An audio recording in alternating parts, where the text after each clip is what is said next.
السلام علیکم ورحمۃ اللہ وبرکاتہ۔ حکیم اجمل خان صاحب برصغیر پاک و ہند کے وہ مائع ناز حکیم کہ جن پر اللہ تعالیٰ کا اتنا زیادہ فضل تھا کہ ان کا طب کی دنیا میں ایک بہت بڑا مقام اور بہت بڑا نام ہے۔ ان کے نام کا ایک طبیہ کالج دلی میں موجود ہے، اجمل طبیہ کالج۔ اس کے باہر ایک لکڑ کا شہتیر جو چھتوں میں ڈالتے ہیں، بہت بڑی لمبی لکڑ، اس کے باہر کالج کے باہر ایک لگی ہوئی ہے، جس کے نیچے ایک تختہ یعنی ماربل کا تختہ لگا ہوا ہے، جس پر ایک چیز درج ہے کہ یہ شہتیر ایک جن نے حکیم اجمل صاحب کو تحفے کے طور پر دیا۔ ہوا دوستو یوں، حکیم اجمل خان صاحب رات کو اپنے مطب یعنی گھر میں جو مطب تھا بنایا ہوا تھا وہاں پر موجود تھے کہ کسی نے دستک دی۔ باہر نکلے تو ایک شخص جس کا منہ دوسری طرف تھا کہا کہ حکیم صاحب جلدی کیجیے۔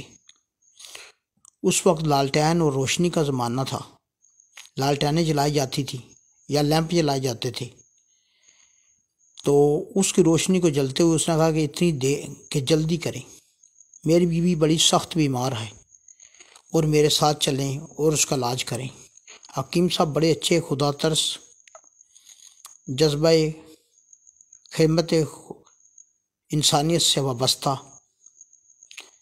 وہ فوراً اپنا سامان تھیلے میں رکھا اور اس کے پیچھے چلے گئے۔ وہ چلتا چلتا ایک جنگل میں لے گیا۔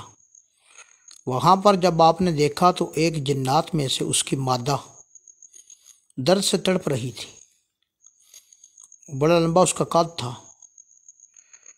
اس نے کہا یہ کیا؟ کیونکہ اللہ والے لوگ جو ہیں وہ ان چیزوں سے ڈرتے نہیں ہیں۔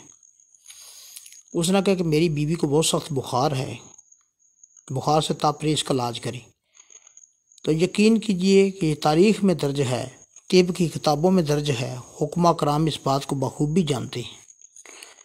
انہوں نے اس کا علاج کیا، اسے پڑیا دی پانی کے ساتھ، تو اس کا بخار اتر گیا۔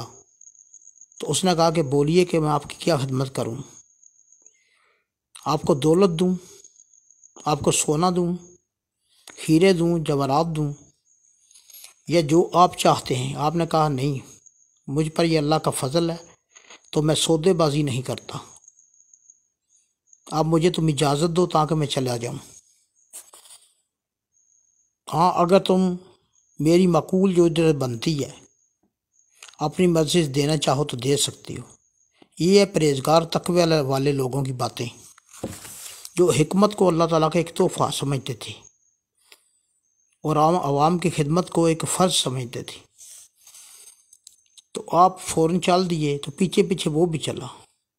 اس نے کہا ٹھیک ہے، آپ کچھ نہ لیں، لیکن میں آپ کو ایک ایسی چیز دوں گا کہ رہتی دنیا تک، جب تک آپ کا نام رہے گا یہ یادگار رہے گی۔ تو اس نے جنگل سے ایک بہت بڑا درخت اکھاڑا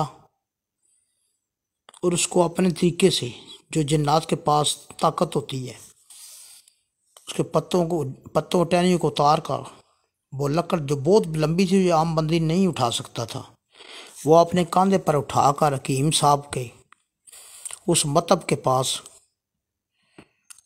ان کے چھت کے اوپر گاڑ دی، گاڑی مطلب کہ رکھ دی۔ تو وہ جہاں پہ مطب تھا وہیں پہ طبیہ کالج بنا ہوا ہے، اور وہ یادگار کے طور پر وہ شہتیر، نیچے یہ تحریر بھی درج ہے، وہاں پر اب نصب ہے۔ مجھے آپ بتائیں کتنے ڈاکٹر ہیں جنہوں نے جنات کا علاج کیا؟ کبھی بھی نہیں۔ یہ انسانوں کا بھی کار لیں تو بڑی بات ہے۔ ہاں، ان میں بھی ہو سکتا ہے کوئی تقوی والا یا پرہیزگار ہو، لیکن مجھے ابھی تک نہیں ملا۔ ملے ہیں کچھ لوگ اچھے بھی ملے ہیں، لیکن جنات کا علاج کرنے والے نہیں۔